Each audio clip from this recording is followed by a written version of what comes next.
Hi there, my name is Elise, and today is episode 3 of my state park series. Today we are in southeastern PA on 2,606 acres of a beautiful place called Ridley Creek State Park.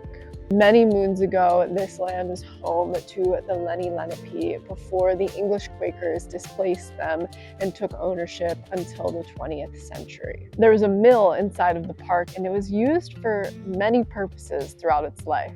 In 1718, it was called the Providence Mill, and it was a water mill that was used to grind corn. Then there was a plaster mill in the 18th century. Then that was replaced by a rolling and slitting mill called Bishop's Mill, until years later a new owner renamed it Sycamore Mills. And there were several mills in full operation. But by 1900, small mills like Sycamore Mills were kind of out of luck because steam-powered coal mills made it so that you didn't need a stream to operate. And then there was a fire that caused significant damage in 1901, so that was the end of the mills being operational. Then, several years later, a wealthy sportsman and his wife decided to buy the farms and mills surrounding Sycamore Mills. They started buying up land in 1912, but they bought the majority of their land in the 1960s.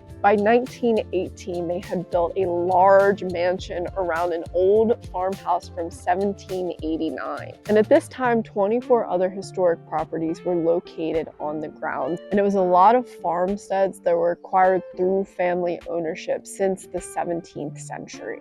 The wealthy sportsman would invite local hunting groups to use the land on occasion, and he had no children of his own, but he did have a niece that he was fond of. So when she married, he gave her 600 plus acres and that mansion that they had built on the top of the old farmhouse from 1789. And she would turn it into a Gothic mansion with her husband in 1915. That mansion was then called the Hunting Hill, and that is where the park office resides today. When that husband passed away, their son gained ownership of the land. He was considering developing a part of the land and preserving the rest until one of his neighbors suggested turning the whole thing into a state park.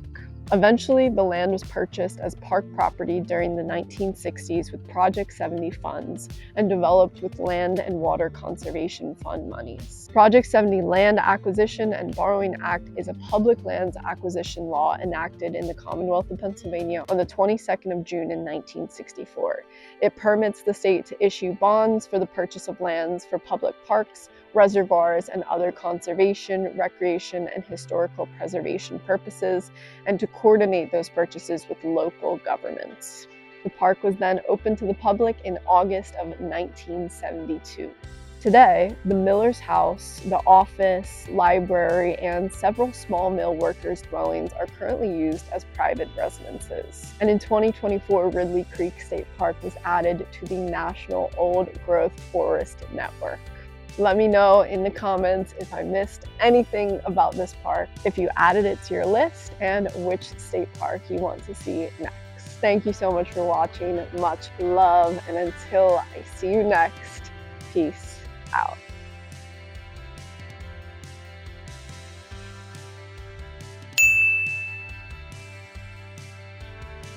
As you can see, the large fallen tree split down the middle when it hit that other tree and caused it to fall onto two of its neighbors.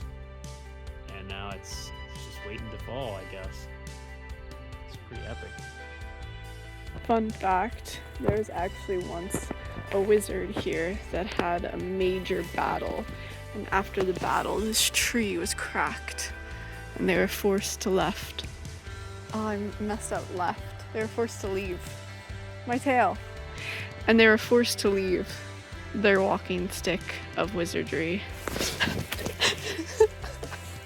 More evidence of the wizard's battle.